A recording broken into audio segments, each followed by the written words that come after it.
I forward one example. I think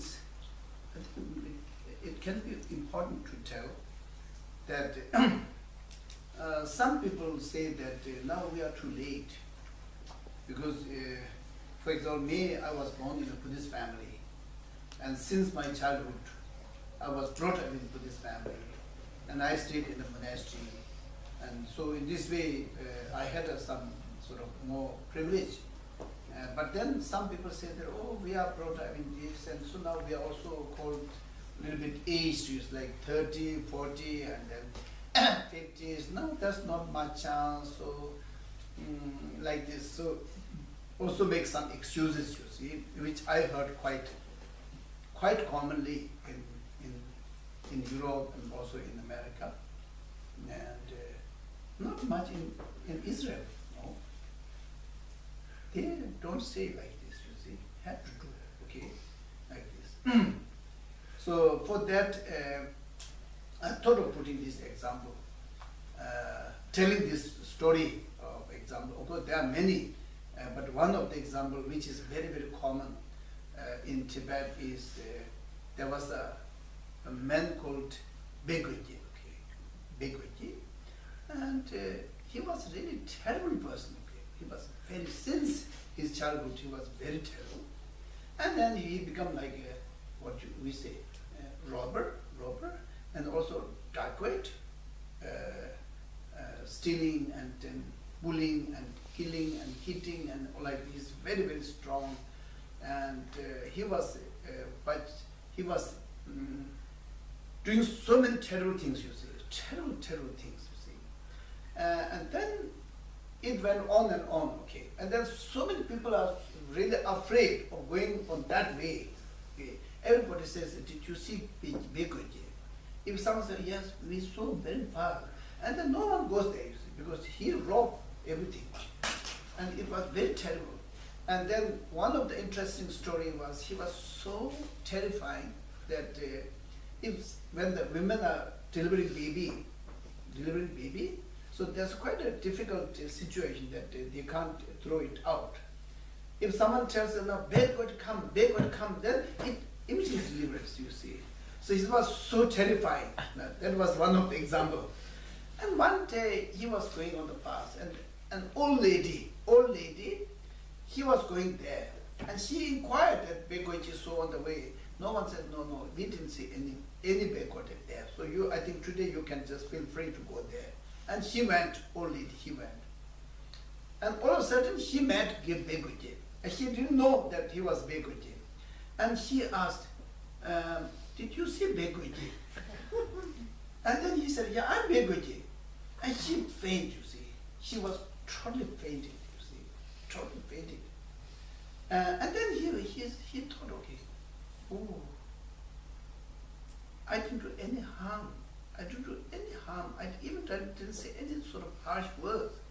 Just by hearing my name, he fainted away. Oh, this is something very terrible. Okay, he felt like, no, this is so bad, you see. If I do something wrong, okay, they might feel bad or pain. Without doing anything, fainted, you see, almost died, you see, become unconscious. And then he felt so bad. He was thinking that my name, just by hearing, I am Begweji. And then, oh, that made so much bad impact. Oh, I'm so bad now. I really don't want to exist. He was really so determined that I really don't want to exist. I am source of all these problems. I don't want to exist. And then slowly he met a teacher, and then the teacher said, you can change. And he said, no, I'm very old. I'm very old, and not very old, but not like 80 or 90, but he was maybe about 50, 60. So I'm just like this.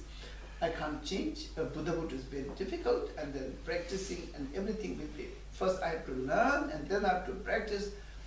In my life now I will not achieve. Then teacher said, yes, you will definitely achieve. And then teacher told many stories, okay, many other stories, many Buddha's time and in India, and many stories.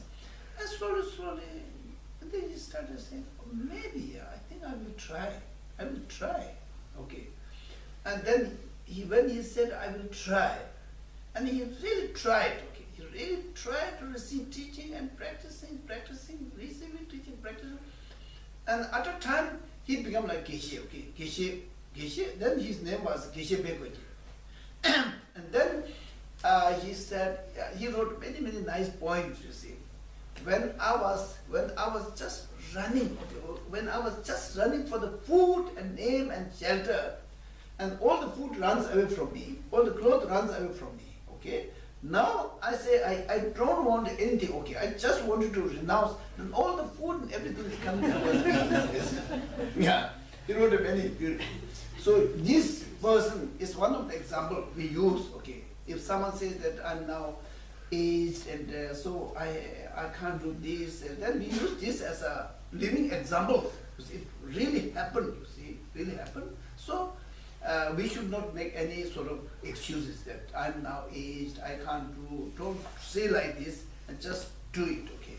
Just go ahead, whether you are old or young or whatever, okay, 60 or 70, it doesn't matter. You just go on doing, okay? And you will become like Geshe Bekwaji, okay? Hopefully. That I didn't mention.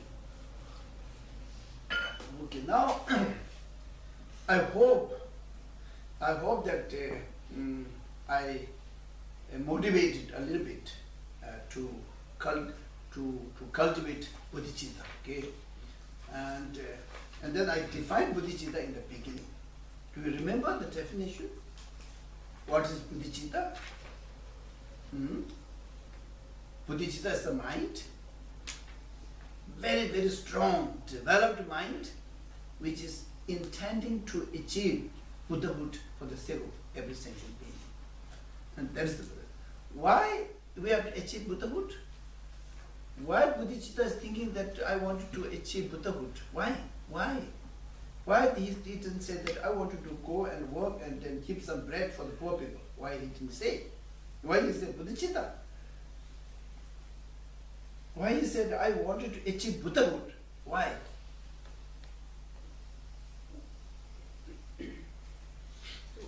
Want to be free from samsara? Yes, I wanted to be free from samsara. But if we just go on giving, like giving, and doing service to every sentient being, then of course we can also be free from samsara. We don't have to achieve enlightenment. To be free from samsara is possible. Even if we don't achieve enlightenment or Buddhahood, still we can achieve nirvana or to be free from samsara. So why? Okay, why?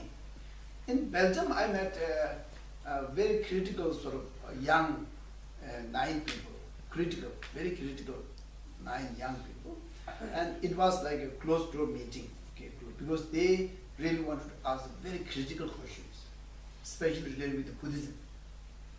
And I was a little bit nervous, but anyhow, my host, they are very reliable person, so they arranged the meeting. So I went, and it was in Ghent. I went, and then those were sitting there.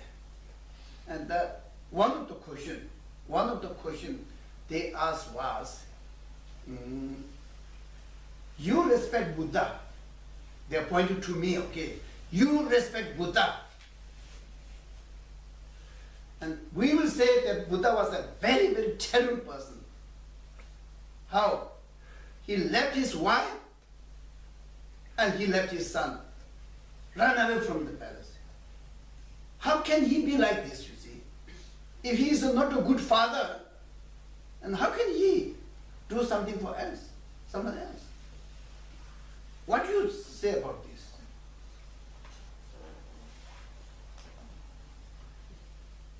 It's a tough question, isn't it? Tough question. He left his wife. He ran away in the night, you see. Left. His son left. And then he went, okay. And according to conventional level, yes, it's a good, very bad husband, you see. Why, if he want to live, why he married? If you really wanted to separate, why he has a son, you see? So there are many questions. they asked this question. Now listen my answer. It was hopeless answer. So, now I'm just trying to connect why enlightenment is important. Okay? No? Why enlightenment is important? Because Bodhicitta says that I really wanted to achieve enlightenment for the sake of every sentient being. For the sake of every sentient being. Okay?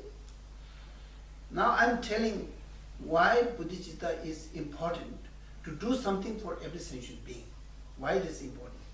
Then I answered, okay.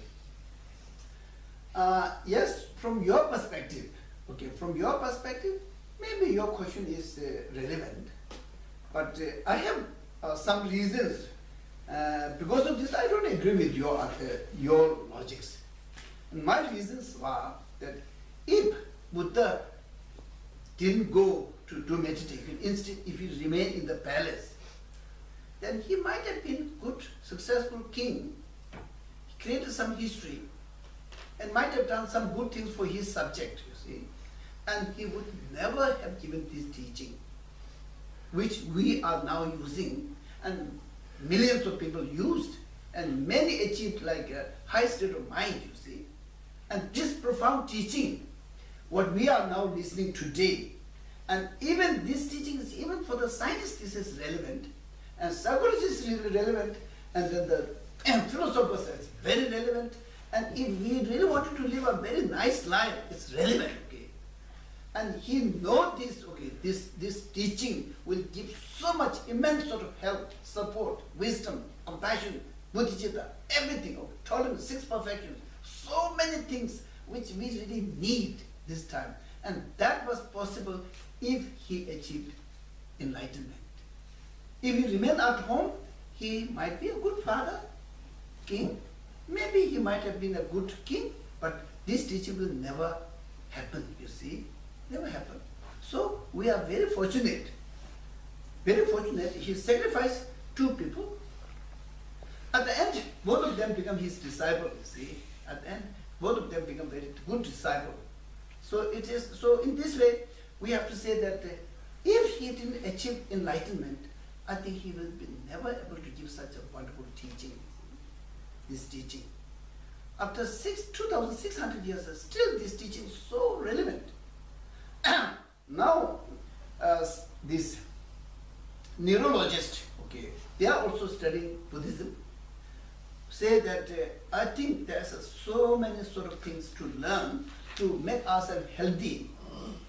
All the nerve systems to become very, very calm and functional, and then Buddhist meditation can do a lot of contribution, okay? And now they are doing a lot of research on this. And the quantum physics, who are quantum physicists, okay, they are now trying to understand the emptiness, you see. Emptiness, and then try to compare. Yeah.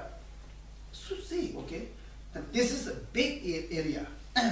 And then, of course, philosophers, no problem. Buddhism is a philosophy, okay, no problem. Buddha was a very great philosopher.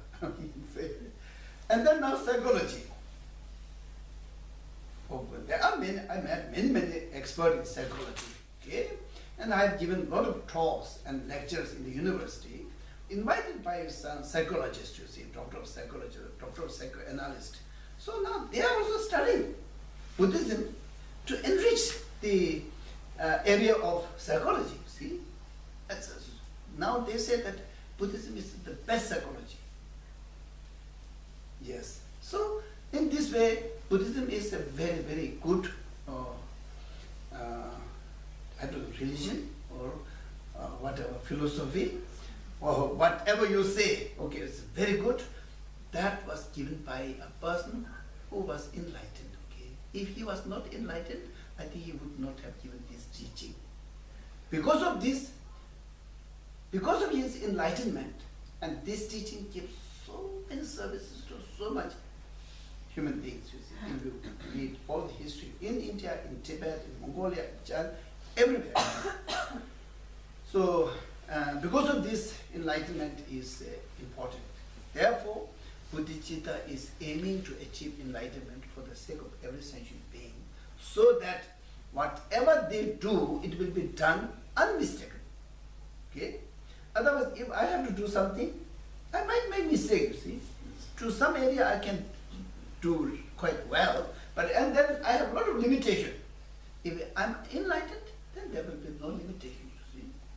So because of this, the importance of enlightenment is very great. Therefore, and Bodhicitta is based on to achieve Buddhahood for the sake of every sentient being. Is it okay? Yeah. But when you hear the story, I actually think about selfishness. Who? Well, you make sacrifices, and we sacrifice this family, and that you can see from the start maybe it could look like selfishness. I think it's less selfish because he can sacrifice his wife and child for the sake of other sentient beings. Now, this is anti-selfish. Anti-selfish. Yeah. If he remains with his wife and child, then he's selfish. Yes? Yeah.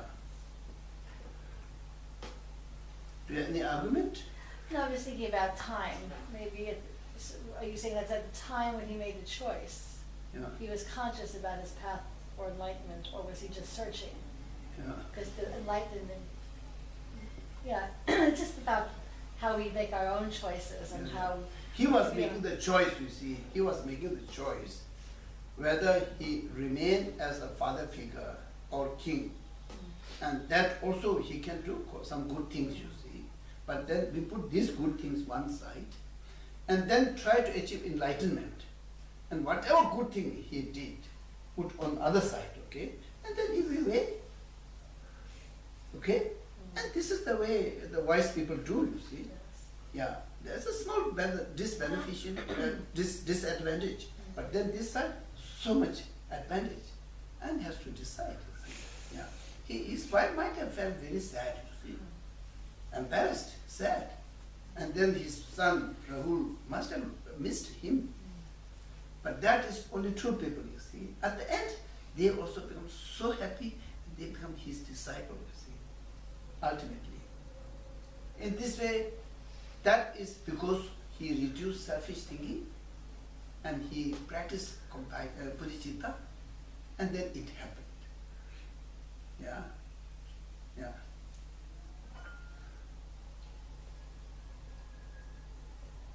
Yes? I remember once you were talking about an example of American guy who really wanted to be a monk, and he was running away from his family to India or Nepal because he wanted to be a monk. His holiness gave me the advice that he would stay with his family. Yeah. He was not American, he was Tibetan, but American citizen, yes. Okay. Yeah. Yeah. One of my students, in 81, 82, he was my student. And he went to America and he married a very good wife, very, very good wife. And two children, one daughter and one son. A very beautiful family. And he worked very hard. He was trained as a nurse, qualified nurse. He really earned very good money, and then they have a house, and they have a car, and everything. A really good bank balance, and he was really sure that his family will run nicely, okay? And he was really devoted. Since his childhood, he was very devoted in Buddhism. And he told his wife that, please don't rely on me, because I might decide that I will become a monk. And she thought that he was joking, you see. They are a very good couple. And then now I'm going to decide.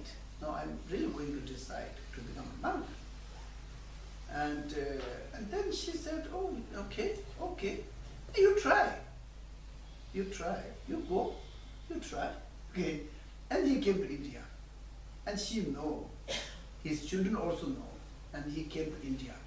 And he came to another Geshe called Dorje. He went there, and then Geshe Dorje informed me that Prince is going to decide like this. And then we met and we discussed a little bit. And I said, no, I can't decide like this, you see. And this is totally correct, or this is wrong or right. That I can't say. And then Dorje was his translator, and they made a small note, and there's a situation like this and that, and then will you kindly give some blessings and guidance, okay? And then he said, for the time being, better to go back to the family, but don't lose his hope. And then time will come, and then he can become a monk and he can practice. And then he went back, you see. He went back, and then his wife also welcomed him. And after that, I went 2 times there. And his wife is very good quality. Not only beautiful, but very good quality, you see. Very good quality. I told her that you are really a good human being, okay? With my folded hand, I said, you are really good quality lady. And I would like to say thank you so much, except if you go back to your family. And you look very good couple, and so I hope and pray that your life will be very fruitful and meaningful. And he is doing all the prostration, the mental offering, and like this. And also he has also resumed his nurse work. And it's going well, you see. But I think in Tibetan family, this is a little bit acceptable. Of course, it's not so easy, but it's more acceptable, you see. Yes. Because of the all the family are totally devoted to the Buddhism. And because this is a big devotion, you see. And there's no fighting among them. And she's not ugly, she's very young, she's very beautiful, and she has a very good profession. And nothing lacking in her, you see. And there's no reason to leave her. And she's not aggressive, she's not abusive, he was not abusive. But it's purely that he really wanted to practice Dharma. In this way, I think both felt the same sort of feeling, you see. She also might have felt that he really needed Buddha Dharma. So in this way, it has been very smooth, you see. It has been very smooth. No problem, no problem. Yeah. Yeah. Now still they are together, yes. And that was the story, isn't it? Yeah, yeah.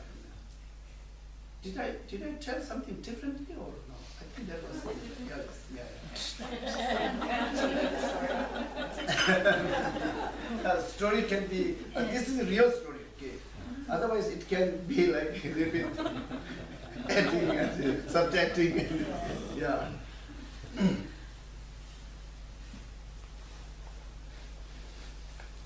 In the cases of like say in the case of like Siri, you see. Siri. They had a very nice life in Norway, and they have 3 children, and all are grown up, you see, all are grown up, and they married, and one is in France, one is in Holland, and one in England. And now they were together. And they have been together for a few years after children left. And then her husband has something else interesting, you see. He has interest in big house, very nice car, and staying in a very expensive hotels and all this, you see. And she's totally not interested in this. She was not interested. And they go together, but then there's not much common thing to share. Because the interest inside, in the deep down, the interest is completely different, you see. He says, this is so beautiful, this house, room is so good, the bed is very good, She said, yeah. Now we need to buy another big house. Oh, why we need a big house? It's enough. So it's always like rejecting each other, you see. And then it went on, like, I think about something like 8 years. And then one day she proposed to him that I'm really interested in spirituality. And this is like, I really wanted to do this. And without this, I think I will not survive. So I really wanted to study Buddhism, and I really wanted to practice. Okay, I have no interest in big cars or rich house and big house. I have no interest. Okay, so now there's nothing common ground where we can both enjoy. So I think if it is okay, I really wanted to propose to you that we really wanted to separate. and he was shocked. He was shocked. He was depressed. Few weeks he was depressed. He couldn't say no, yes, like this. And then slowly, and he said, yes, you are right. Then she was very strong that I'm really standing on this. I felt that you felt sad, but I'm really like to be like this. And then they separated. The separation was very easy, you see. They say, okay, 50-50. They have a big house, sold 50-50, and whatever they had, everything is 50-50, okay, 50-50, and very easy. And all the documents are made 50-50. And then she came as a volunteer teacher and landed in an Indian school as a volunteer teacher. And she was there and not so interested. And then just on holiday, she came to Dharamsala, and she was buying some souvenirs. And then the shopkeeper was facing a lot of problem to explain. And then I was just behind, and so I said, do you need help? And I said, yeah, thank you so much, and help. And then after that, say, okay, now please, will you come to have a cup of coffee? Then we met, and then she entered into Buddhism. And now I think her husband also, all her monies are managed by her husband. And he's receiving from airport, and then posting, and then dropping in the airport, and all her monies are managed by him. Yes, money. And then they are very good friend, you say, very good friend. Now he has another girlfriend, and she said, I'm very, very happy. He got a girlfriend who's exactly what he wants. Okay. She also likes to have a big house, big car, like this. Now they met so well, and then she was very happy. And she congratulated him. And it's like, also it's a big thing, you see, spend so many years together and separating in such a beautiful way and supporting. And he goes to her cottage to stock the water in winter. He goes and stock everything, clean and close door and put it in a pot, key on the pot, and then he goes. And then he, oh, okay, I have done. Still he's doing. They're very good friend, still they're very good friend. So I think sometimes we understand each other really nicely. We really understand each other so well that then love is become a very pure love. If that goes away from that person, if they become very angry, love is not pure. Not pure. If that person gets a better position, better happiness, if the love is pure, oh, you are very good, so you enjoy, okay, you enjoy, go, enjoy. That is pure love. If someone goes away and then becomes so angry, that is desire. It went against the possessive feeling, desire, okay? So it's not healthy. So I think it has been, I think I was very interested in this story. It was a very good story. And after a few years, he came and said that, oh, your cottage is doesn't belong to between us. It was given by your parents, just for you. So we divide that also 50-50. So I don't own anything there. So that you have to have it, he said. And she said, no, there are so many renovations you have done and so many decorations you have done. You spend a lot of money in there, and this 50-50 is no problem for me. So, oh, one is pushing that side, another pushing this side. It's beautiful, you see. Yeah. Yeah. Sometimes, but these are not so many. Mostly it's not really a problem, you see. Not so many. These are some beautiful things. Okay. So now we start the cultivation of the Bodhicitta. Okay.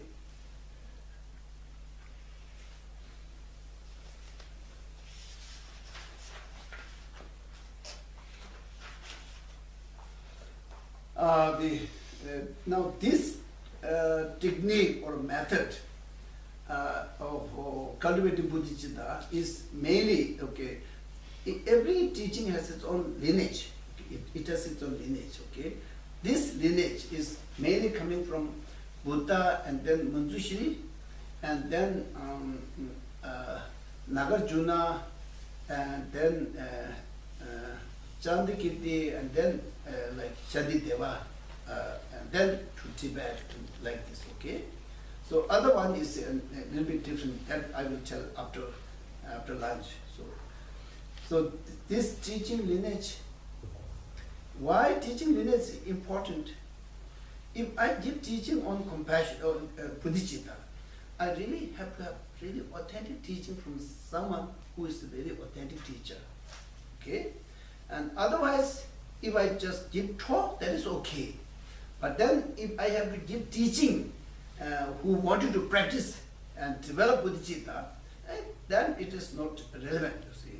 So I will say that I received this teaching from His Holiness Dalai Lama many times, you see, many times. And then I've also taken the Bodhisattva's vow several times, and Tantric teachings and like this. And then also especially Shanti Deva's text, Bodhisattva's way of life. I think I received many teachings from His Holiness Dalai Lama. Because of this, I will say that I have the lineage, okay? Of course, yesterday I said I'm not at all a good teacher, but still I just simply have a lineage, you see. And because of this, I'm right to explain this teaching lineage, okay? Exchanging and equalizing and exchanging method of cultivation of Bodhicitta, okay? So now first equalizing. What is equalizing? Equalizing is mainly, equalizing is mainly to remove the biased mind. Biased mind, okay? Biased mind. Biased mind means if it is related with me or mine, then I'm so attached. And if it is not so much to me and others, then I just either I ignore or I develop hatred, okay? And if the mind is like that sort of level, which is one side is totally attached, like so attached, and on the other side, ignore or hatred. And then having that sort of mentality, having this sort of mentality, if you do meditation to cultivate Bodhicitta, it's impossible. No way it can generate Bodhicitta. Why? Because mind itself is not equalized. To see everybody in an equal way, including one's own self. Okay? No way to see everybody in an equal way. If we are not able to see everyone in an equal level, then we will never be able to solve the problem in an equal way. We will never be able to give happiness equal way. You see? The Bodhicitta is what? I wanted to achieve happiness. I wanted to remove suffering for every sentient being by achieving enlightenment, you see. So the mind which covers all sentient beings has to be equal to all sentient beings. If this is like a disbalance, you see, strong attachment or hatred or ignored, and then Bodhicitta is not possible. Compassion is not possible. Because of this, the equalizing is very important. Okay? Important equalizing. I went a little bit too fast. Was it clear? Yeah? Yeah. Sometimes maybe less words is better.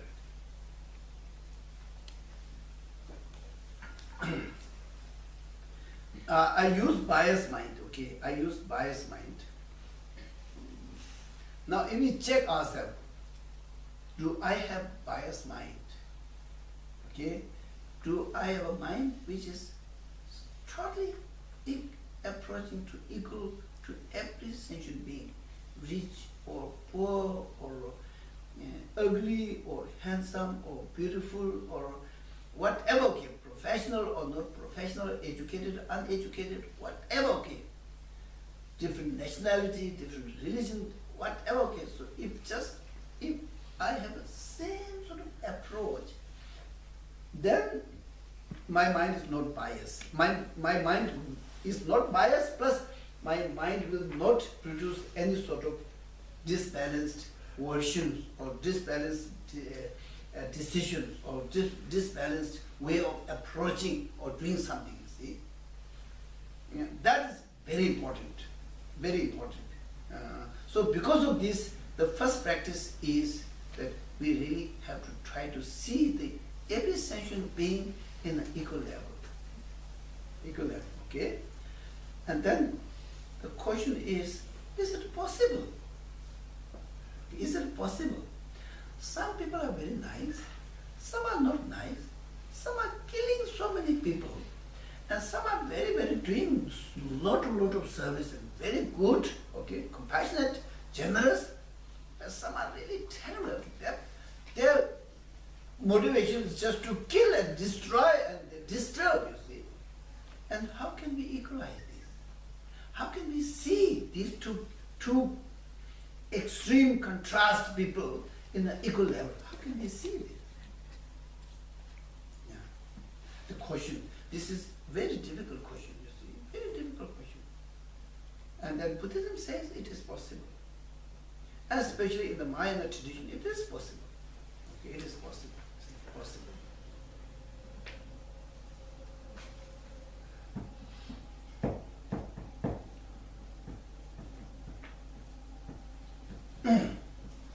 It is possible, that's possible, okay? How it is possible? I don't know. You were waiting my answer. Now he said possible. Now how he will explain? When I say I don't know, then it's everything's full.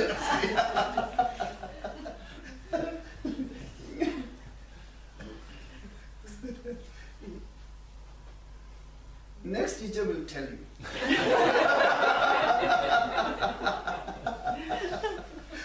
Okay.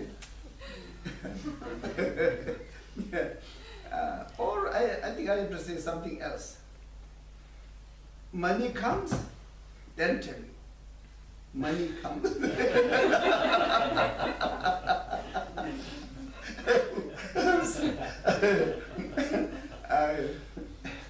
Now it depends upon you see, whether you love money or you love Bodhicitta, okay?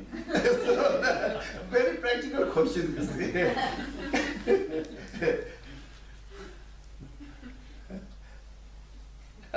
If I say, okay, if you don't give money, please leave the hall, then how many will you leave? I don't know, maybe, don't know. It depends upon the amount, isn't it? Now I'm saying useless things. Just drop this, okay?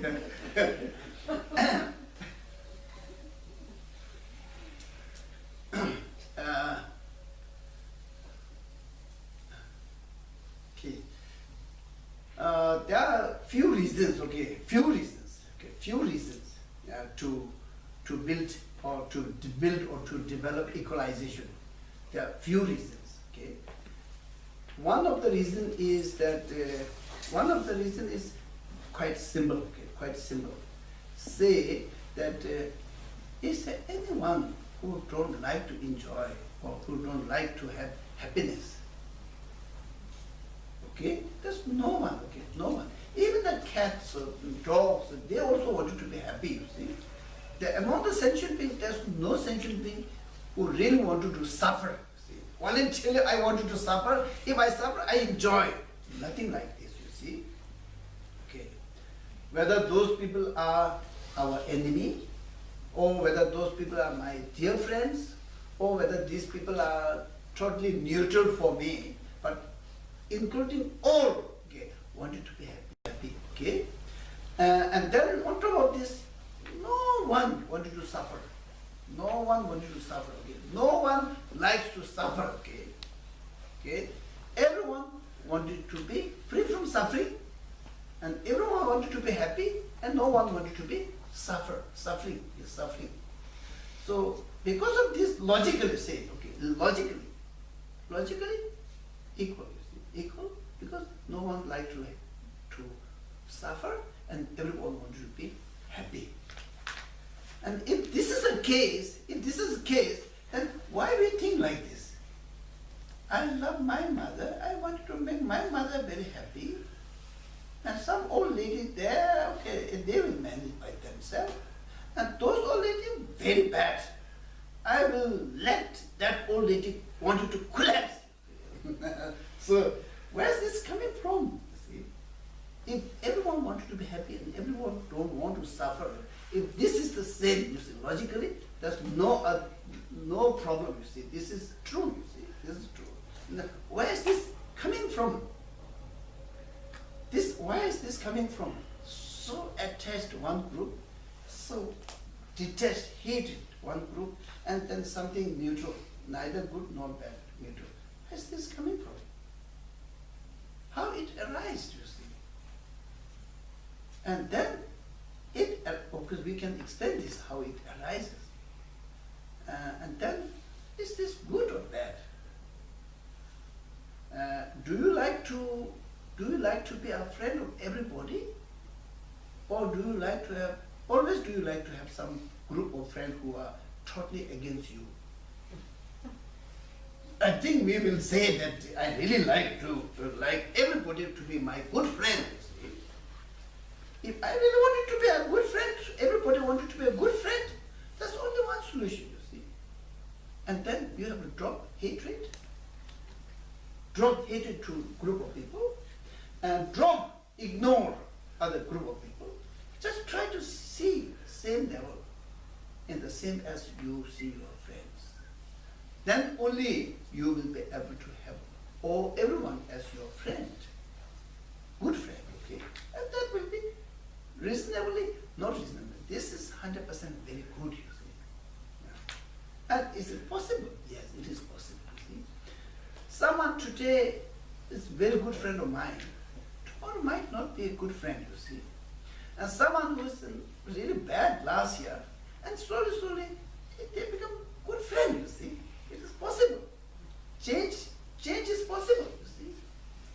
Even the worst person, can be changed into a good friend, you see, if you try. And instead of having 10 enemies, I think better to change those 10 enemies into a good friend. Life will be much happier, better, you see. Both sides can do a lot of nice things together, you see. There's so much logic. So because of this, to try to see everyone in an equal level is totally valid, okay, totally valid.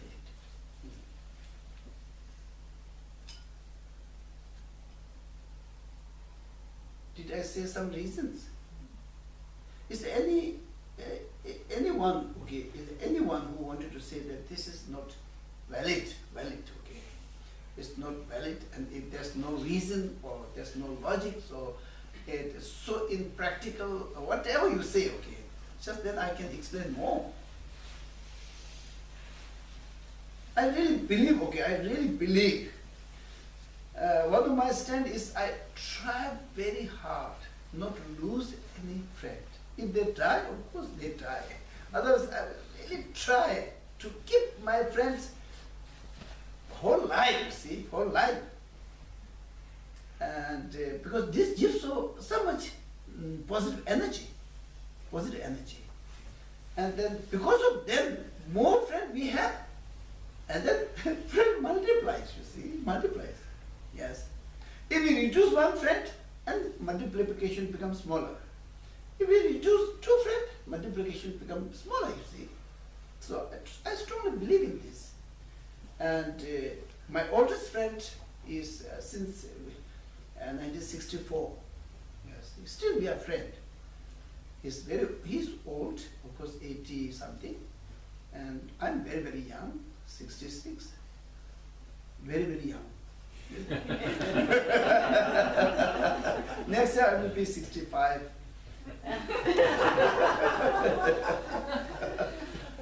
Yeah.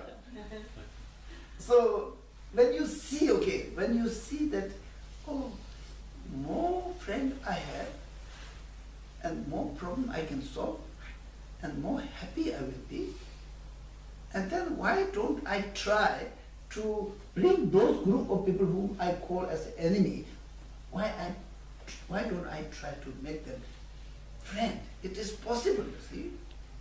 It is possible, you see. Yeah. So then, if everything becomes a friend,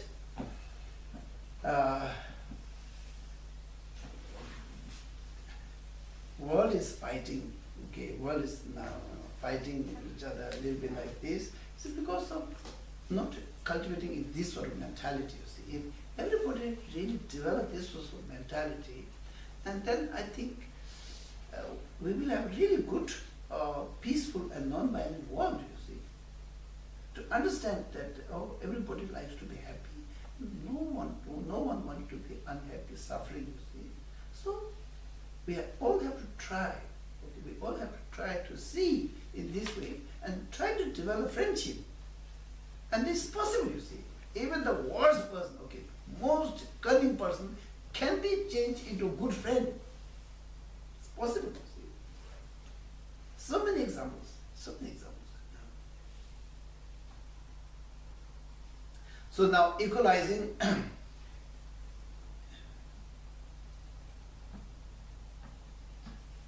now how to start, okay? This is logically it's possible, okay? Now practically how we have to approach, practically how we have to approach.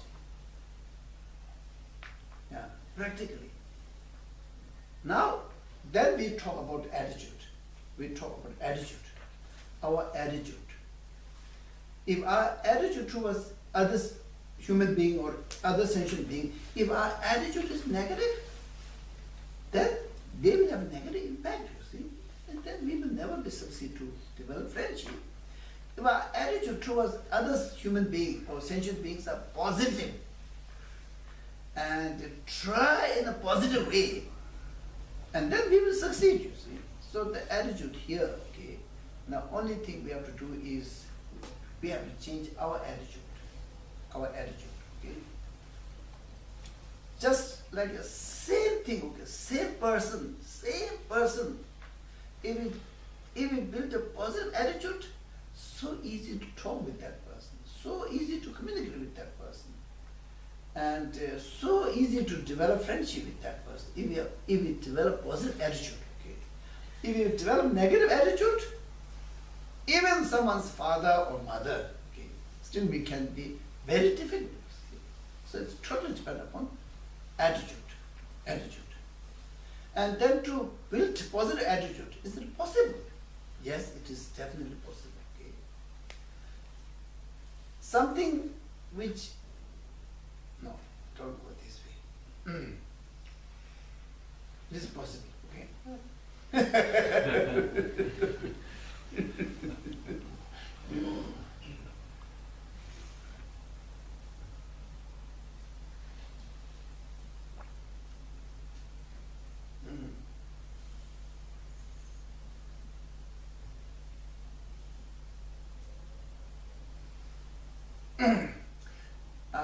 I don't know. I put this example a lot. Maybe I will say again. Yeah. That this is very simple example. Okay, simple example. We did this in a school. We did this example. My friend Kevin Fossey from England. So, I feel a bit sad. He has a very heavy cancer, prostate cancer, and all went. And so he is just very fragile, but he's still, I think I can't say that he's fragile, he's very strong. Yesterday I talked with him. So he's coming to Stockholm to meet us. And so we do some lessons together in school, really with attitude. Because to develop friendship, attitude is the most important thing. Most important thing. Okay? The person who has a really positive attitude have many friends. The person who has a very negative attitude will have less friends and very, very angry and very close, you see. Yeah. So because of this, we felt that it's very important to do these lessons. And then he is also very practical. He's a teacher's trainer. One of the lecturers giving training, teacher to the teachers. I think they are giving training many. Some are coming from the United States or from different countries, from Brighton University. So we went to school and he put half glass of water this corner. He put one half glass of water there and asked that person, if I say, please give me a glass of water, you just bring this half glass of water. another half glass of water he put there. So okay, if I say, give me glass of water, you bring half glass of water. Okay? And then he was talking. All of a sudden he said, oh, Joseph, I'm very thirsty. Will you kindly bring me a glass of water? Okay? And he brings half glass of water. Doctor, he put it. Can't you bring full glass of water? I'm very thirsty. Hopeless. You are stupid. Why do you bring half glass of water? Why can't you bring full glass of water? Okay. And then finish. This is one thing, okay? And then again talk. And then he said, oh, Joseph, will you kindly bring me a glass of water? I'm very thirsty. And he again brings half glass of water. Good. Thank you so much. Thank you so much. I'm so happy. Will you kindly bring a little bit more? Okay, I just bring, and then please bring a little bit more. Thank you so much. You are so kind. You're so brilliant. Okay. Thank you so much. Okay. The half glass of water is same. Half glass of water is same. One perceived in a very negative way. Okay. One perceived in a very positive way. And then which looks good, you see. Half glass of water is not final, you see. I can ask another half glass of water or another 2 glasses of water, you see. It's not a big thing. Shouting and building negative sort of attitude is a big thing, you see. It's a big thing. It goes waves of negative things to so many people. This person will talk, another person, this will talk, another. It goes waves, you see. So half glass of water is, whether it's half or full, is not a big deal, you see. How to see it in a positive way so that it will have a positive impact to everybody. That is more important. Because of this, even some person not very nice, we can build a positive attitude. Okay? Yeah. So now in nutshell, okay, in nutshell, is it too much talking, isn't it? Yeah. We do short meditation, about 10 minutes. So I will try to wind up. So equalizing and exchanging, okay? Equalizing and exchanging. So we are just almost finishing the equalizing. And when the equalizing is done by logics and reasons, that everyone wanted to be happy and no one wanted to be suffering, to suffer. And then also the possibility is that we can build a positive attitude towards everyone, and then it is much more wise, useful, and meaningful. If we build a negative attitude to certain group of people, it is so useless and will bring so many negative things. There's no point we can say this is good. So because of this, we decide that we really want to see everyone as an equal in a level of human being or level of friend. Okay, we try to see it this way. Yeah. And then our mind becomes less biased, no biasness, okay? Treat everything equal. So that now,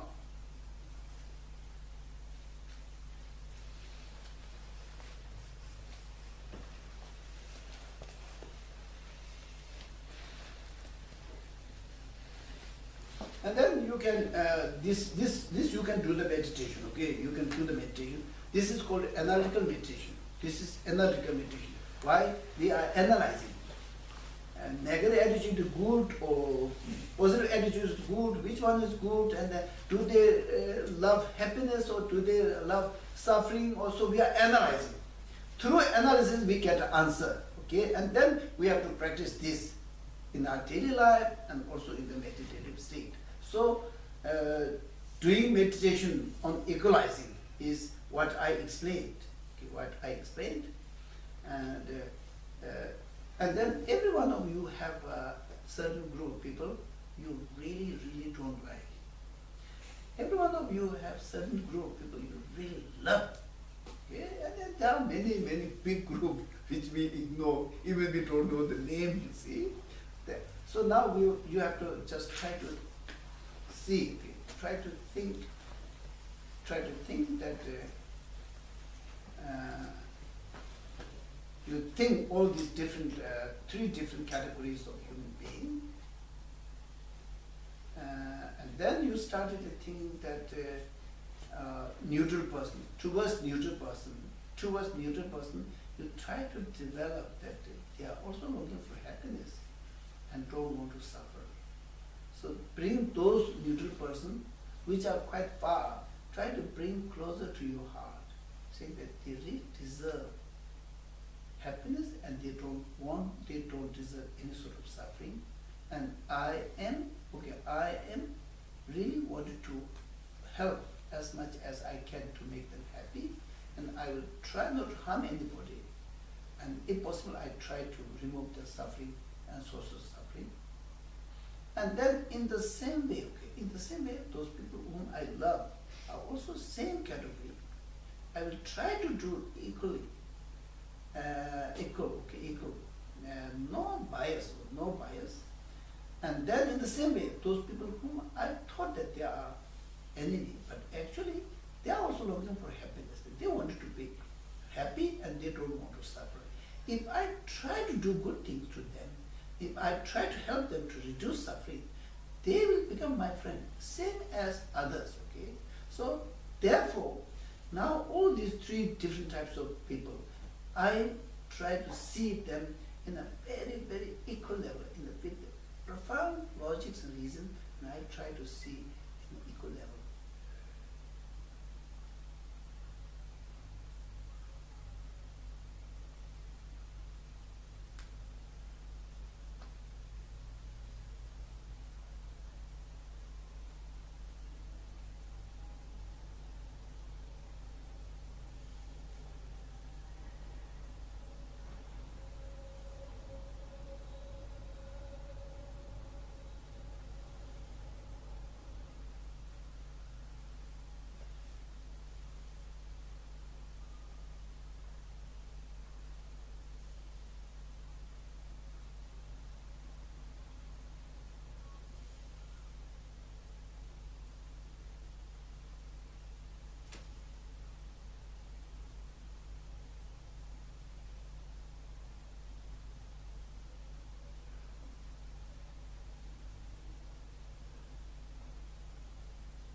whether instructions are clear or not,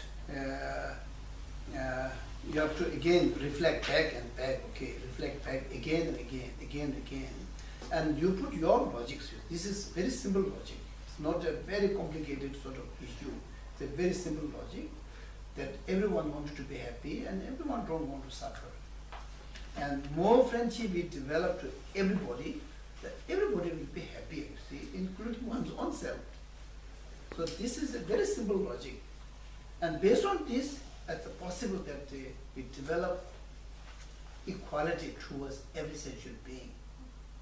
And then sitting like this and meditating is not that sort of difficult. Only just to have to focus and make it very clear. But then in the daily life, okay, that's the most important practical thing is that in the daily life, the person whom you really dislike, now instantly if you meet, then you should not fail to smile or fail to say something nicely and of course in a wise way. Otherwise smiling can also destroy everything. So it's just try to practically apply in daily life. Okay, and then this will give you your meditation much better experience. Oh, today I succeeded. Okay, today I really succeeded. He was so terrible person. I disliked, but because of this practice, I really tried to say something nice and try to be more positive to that person, and it really worked. If it didn't work first time, you try again. You try again, you see. There are so many dimensions, okay. Try. And then this practical approach will enrich the meditation, and then by meditation, the practical can be also enriched, okay. If you go these together without forgetting, okay, to try to be more mindful that I am a person who is practicing equalizing, okay. I should not go against this practice. Then if I go against this, I will never achieve equalizing. And then if you started feeling like, now I think I'm really good, okay, I'm really good, that I can see everybody in a really equal level, okay. So I have no problem, okay. If someone does something wrong, this is a matter of time, you see. Today it does, but tomorrow you will be a good friend, you see. So I don't worry. So my approach towards every sentient being will be equal all the time.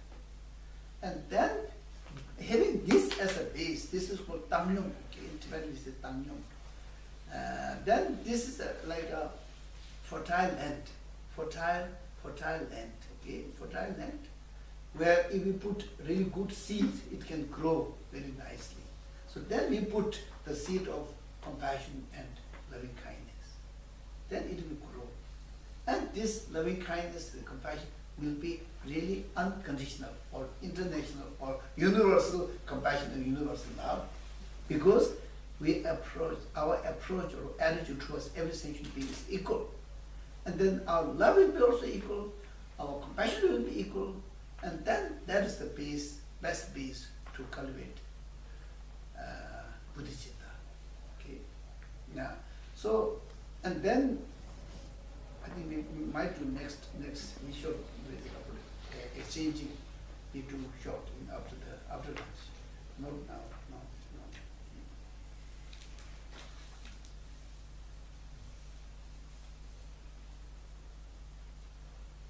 And when you do meditation, serious meditation, then you have to be a little bit careful with the sitting positions, okay? And don't pay so much attention, but try to be more careful that your sitting position will be very comfortable, okay? Comfortable. That during the meditation, if you stay meditative state 1 hour, then it's really important to have a very good position. Otherwise, it can give some problem, pain or some disturbance, you see, and this will disturb the meditation. So, sitting position has to be regular and very comfortable, and don't put any extra effort to make it so strong like this or like this. Don't put any extra effort. Just sit in a very relaxed and comfortable position. Of course, there are 7 sort of different points explained, but I think this is enough. simple explanation is enough. Yeah. Any question? Geshe? I have read once that the Buddha said that one should be friendly to everyone but not make any friends. Huh? One should be friendly to everyone but not make any friends. What is meant by that? Is he talking about? That I think I don't understand. I have read that Maybe this is it is possible. Okay, it is possible. Same as Mahatma Gandhi says. Okay, Mahatma Gandhi says that I really wanted to be a friend of everybody, and I really wanted to invite all the good things. I will leave my doors and window open. Okay, open means I open my ear, eye, everything I open, leave open, and I will invite all the good things from every sentient being. He says that he explained not in this way. He explained like this: I will leave my door and windows open to invite all the fragrance, good smells of the flowers and everything. I will invite to my house, but I will never let myself blow by these winds. I will stay very strong. So that can be one application, you see. So we develop friendship.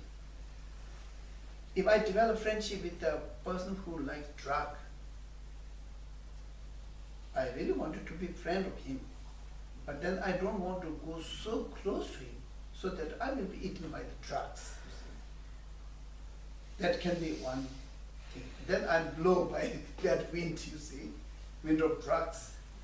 And and then there's another sort of expression which says that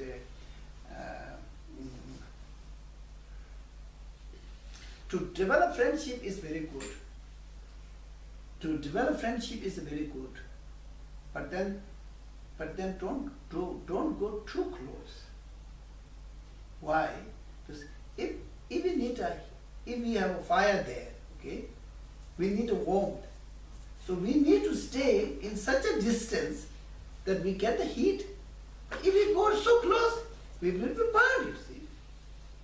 So in this way, we have to be friend, but a friend can be also eat us. Okay, eat us. Eat us means friend can lead us to a very wrong direction. So we have to be very clever that I am going to develop friendship and I will live with the friendship, but I will be not ruined by my friends. That can be another application. You see, this all is on the root teachings. Yeah. But then it can be like this.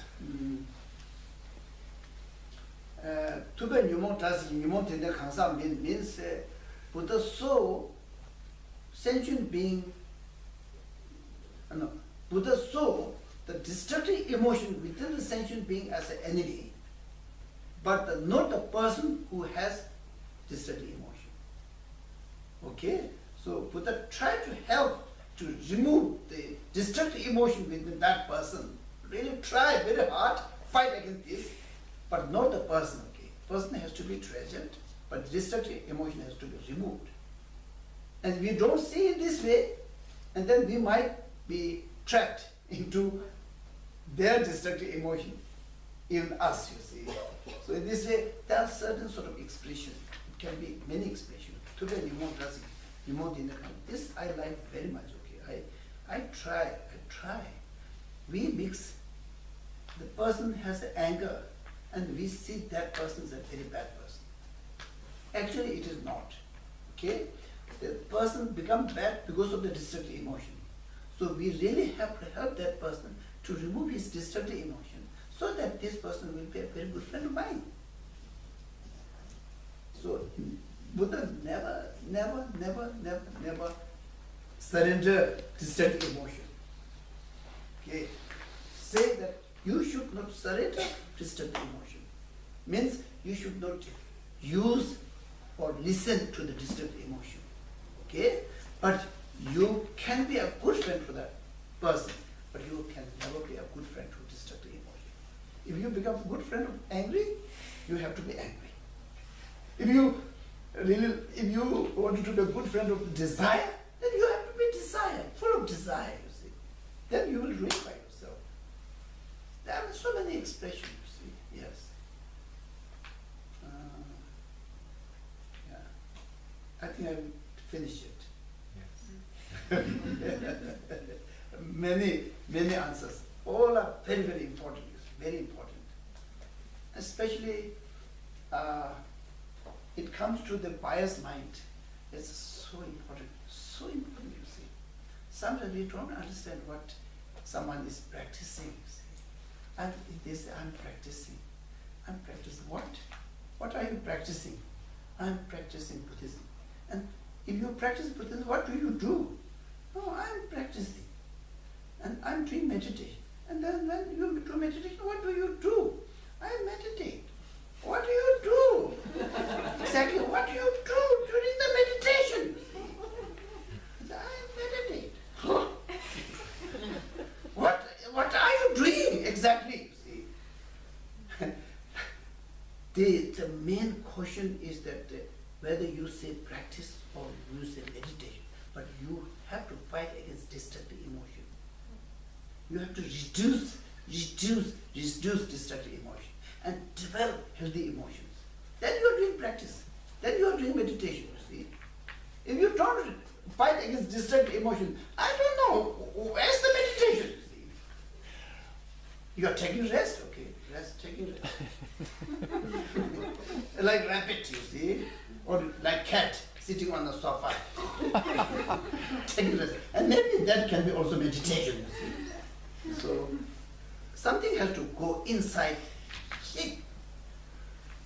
change, and then meditation. If you reduce anger, oh, I'm doing meditation. What are you doing? I'm reducing anger and developing tolerance. Wow, that is very good. Okay. So we stop